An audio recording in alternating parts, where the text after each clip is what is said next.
I think these two are perfect competitors for each other.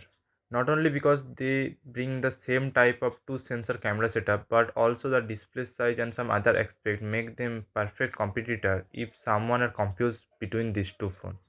Like both comes with titanium frame with back glass and a good quality of processor and display setup. For the startings, both phones have nearly same look from the back. Weight wise, Samsung is less weight because of the less amount of battery and lot of thickness. Both comes with 6.7-inch large display, Samsung with notch and Apple with dynamic island. Samsung obviously have its advantage with 120Hz where Apple look a very old device.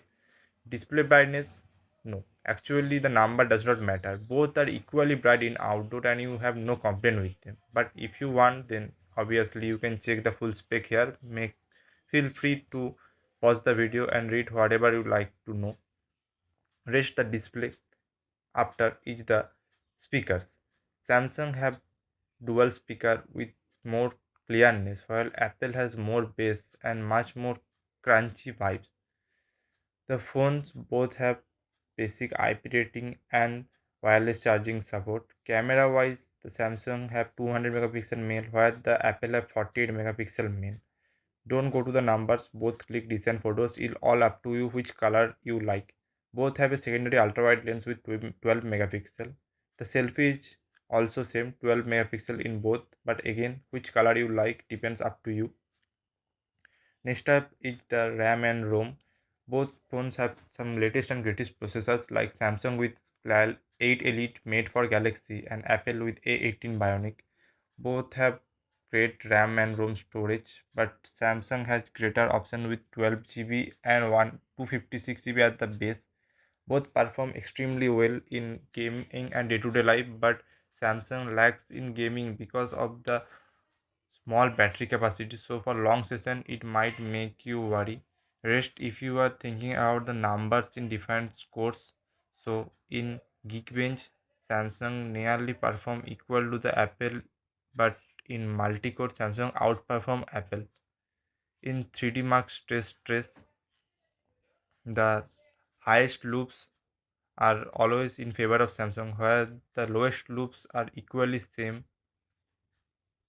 Now, the numbers are always number, but it's give you a little bit clearness on what you are dealing with, like the Antutu. Here you can see that Samsung is a far ahead in Antutu numbers, but at the same time, Apple can outperform Samsung in various cases. So numbers are just a number. You can't judge a phone by just this number.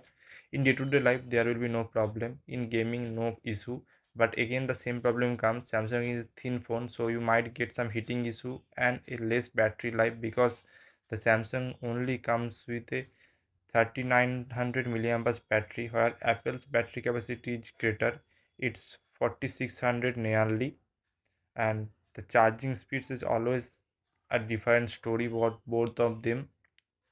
Rest is the thing you have prefer, because Samsung is a compact phone, no sorry, not a compact phone, it's a thin phone, and it's always comes with the optimization with Samsung that gives a decent battery life, but at the same time Apple also have great optimization for their battery life, so you can't think about that.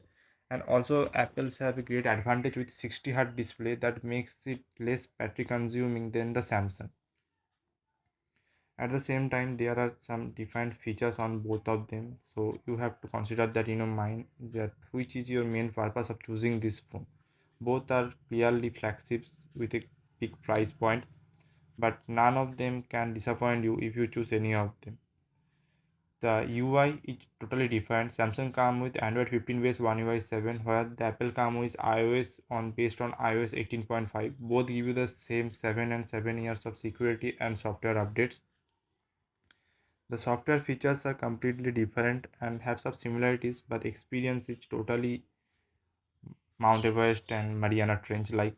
So you have to choose which one is more favorable to you.